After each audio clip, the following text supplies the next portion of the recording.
So, I would like to begin by giving you a message from the Congress President. She sends her good wishes, New Year wishes, and says, thank you for all your efforts with regards to bringing the demonetization issue to the people. I'll speak, as I've been requested by my friends from Uttar Pradesh, I will speak a little bit of English, little bit of Hindi, but I'll mix it. I'll mix it so that everybody's happy. You know, some time back, Mr. Narendra Modi ji said he wants Congress Mukt Bharat. He wants a Congress-less India. And when he said that, I took it seriously. And I started to think about and try and understand in greater detail what exactly it was that Narendra Modi ji meant when he said, I want a Congress-less India or a Congress Mukt Bharat. Couple of questions came to my mind. One question was, the first one was, when did this Congress idea actually begin? इसकी शुरुआत कब हुई? क्या इसकी शुरुआत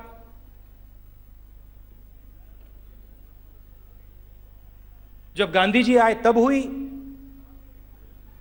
क्या इसकी शुरुआत 1847 में म्यूटिनी में हुई? या इसकी शुरुआत उससे भी पहले हुई? और दूसरा, इसकी शुरुआत उससे भी पहले हुई? और दूसरा सवाल ये है क्या? हम सब यहां बैठे हैं, हम सब एक कमरे में एक साथ क्यों बैठे हैं? हम सब किस चीज के लिए लड़ रहे हैं? जो हम सबको इस कमरे में आज लाई है और हर डिस्ट्रिक्ट में, हर ब्लॉक में कहीं ना कहीं आपको कांग्रेस पार्टी का वर्कर, कांग्रेस पार्टी का झंडा दिखाई देगा.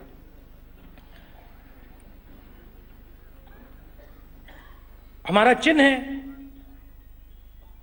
ये, है ना? तो ये इन सवालों से मैंने शुरुआत की. और आजकल इंटरनेट का समय है, तो मैंने वहां पे गूगल सर्च शुरू कर दिया. हैंड सिंबल, म्यूटिनी, अलग अलग सर्च वर्ड जो होते हैं. और जब मैं ये कर रहा था, मुझे एक बड़ी इंटरेस्टिंग बात दिखी, या एक बात मैंने डिस्कवर की.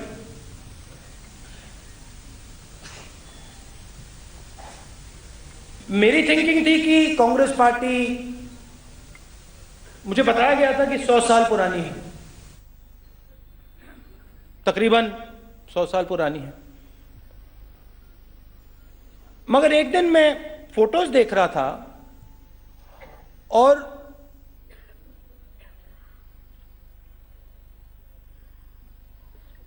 शिवजी की फोटो में मुझे कांग्रेस पार्टी का चिन्ह दिखाई दिया.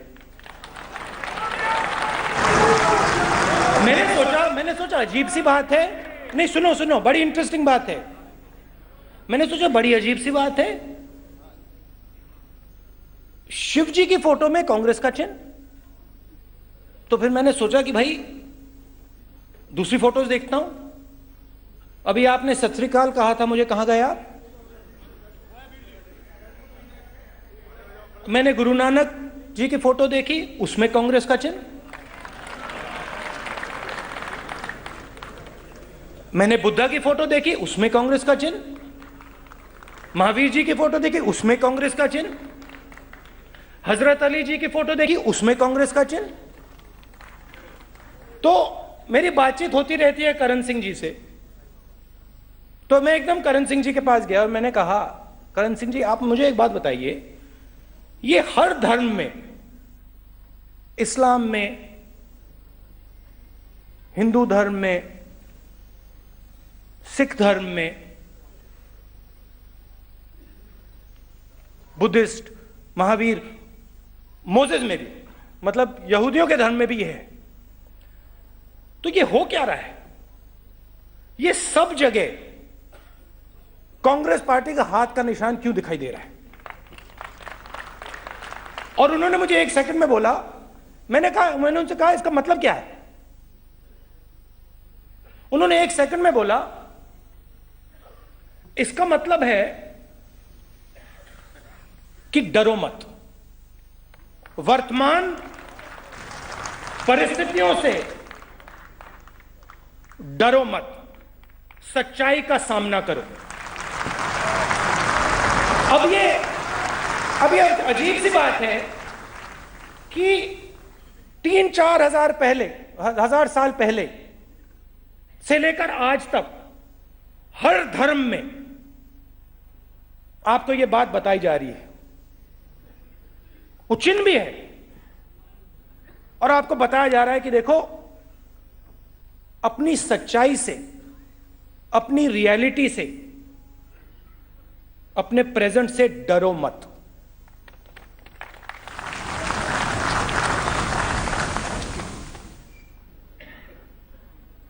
फिर मैंने थोड़ी कांग्रेस पार्टी की पॉलिसीज के बारे में सोचा।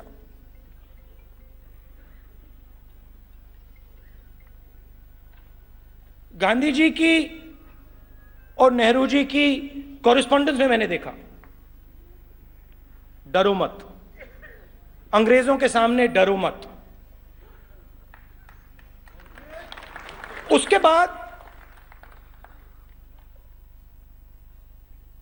ग्रीन रेवोल्यूशन की पूरी भाषा में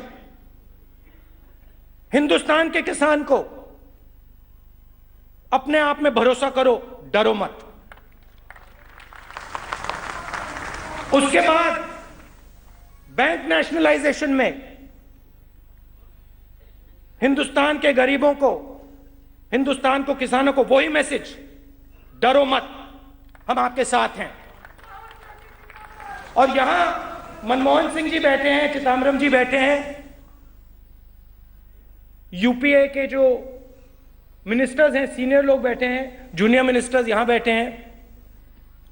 और अगर आप यूपीए के समय को देखो, चाहे वो मनरेगा हो, चाहे वो भोजन का अधिकार हो, चाहे वो जमीनी अधिकरण बिल हो, चाहे वो लिबरलाइजेशन हो, मैसेज क्या था? डरो मत, हम आपके साथ हैं।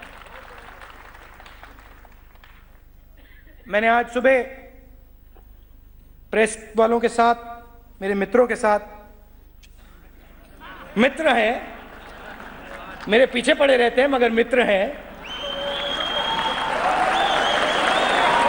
क्योंकि मैं नफरत नहीं करता हूं और मैं समझता हूं कि उनका रोल है, जिम्मेदारी है। उन मित्रों से मैंने मजाक किया, डरो मत।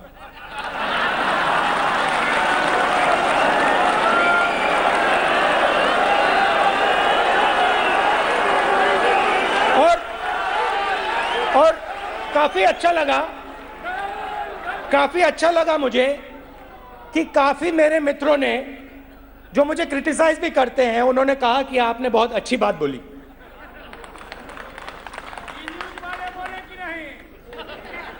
तो ये दो फिलॉसफीज की लड़ाई है, और ये नई लड़ाई नहीं है। ये 50 साल पुरानी, 100 साल पुरानी लड़ाई नहीं है, ये हजारों साल पुरानी लड़ाई है। एक फिलॉसफी, कांग्रेस पार्टी की फिलॉसफी कहती है डरो मत, और दूसरी फिलॉसफी कहती है डरो और डराओ। अब आप बीजेपी की पॉलिसीज को देखो,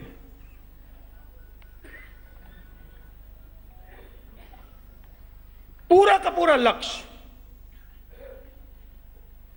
हिंदुस्तान के लोगों को डराने का है। आतंकवाद से डरो, माओइस्ट से डरो, डिमोनेटाइजेशन से डरो, प्रेस वालों को डराओ,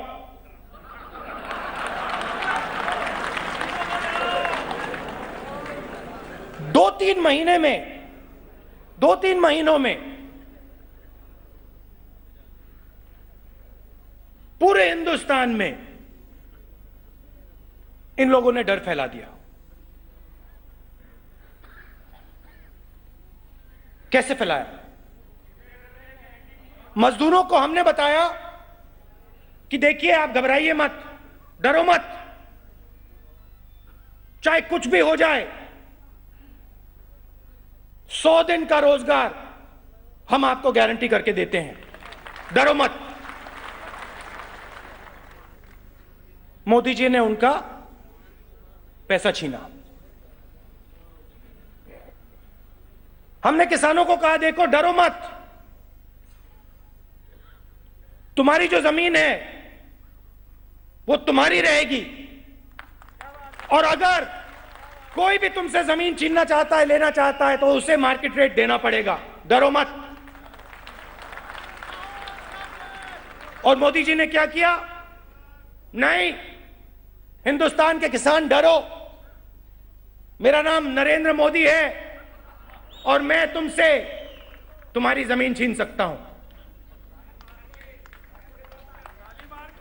सही बात है। बोनस ले लिया, बारिश होती है, ओला गिरता है, नरेंद्र मोदी आपको कुछ नहीं देगा। जितना डर पैदा हो सकता है उतना फायदा है। आदिवासी खड़े होते हैं,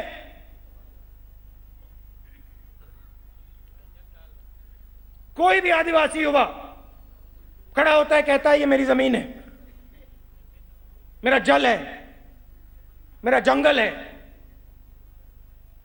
उसे गोली मार के गिरा देते हैं। झारखंड, छत्तीसगढ़, मध्य प्रदेश, तो जहां भी ये जाते हैं ये डर पैदा करते हैं, और जहां भी हम जाते हैं हम डर को मिटाने की कोशिश करते हैं। इनकी राजनीति की बेसिस, इनका जो स्ट्रक्चर है, ये डर को क्रोध में बदलने का स्ट्रक्चर है। इनका यही काम है, और ये काम यहां पे 2 साल से 2.5 साल से नहीं हो रहा है। ये काम इस जमीन पे हजारों सालों से हो रहा है, और यही लोग कर रहे हैं, यही विचारधारा कर रही है। हम मानते हैं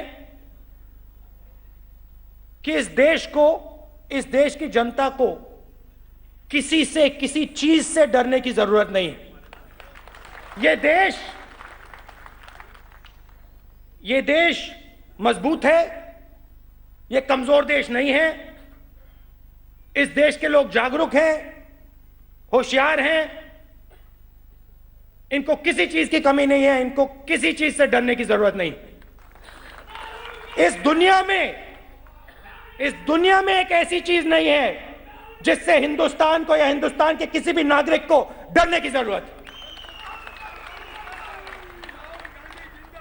और जब ये देश को बताते हैं, जब ये हिंदुस्तान के किसान को बताते हैं, मजदूर को बताते हैं, युवा को बताते हैं कि तुम्हें डरने की जरूरत है, तो ये इस देश की इज्जत नहीं करते हैं, इस देश की शक्ति की इज्जत नहीं करते हैं। अब देखिए, मोदी जी ने कहा डिमोनेटाइजेशन भ्रष्टाचार पे एक सर्जिकल स्ट्राइक है। सर्जिकल स्ट्राइक के बारे में एक बात कहना चाहता हूं। जैसे मैंने मोदी जी के पद्मासन की बात की ना, जैसे आपको चित्र दिखा, आपने चित्र देखा और उसमें एक डिटेल उठा लिया, है ना, वैसे मैं आपको सर्जिकल स्ट्राइक के बारे में बताता हूं। सर्जिकल स्ट्राइक के बाद इनके एक मंत्री ने कहा कि देखिए, आज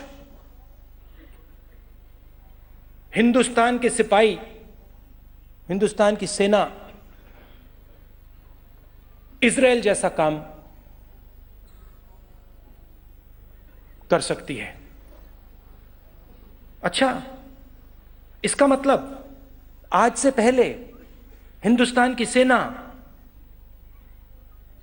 इजराइल की सेना से कम थी क्या? अच्छा, और मैं तो कहता हूं कि हमारी सेना इजराइल से आगे है और आगे थी। तो ये हमारे देश में भरोसा नहीं करते हैं।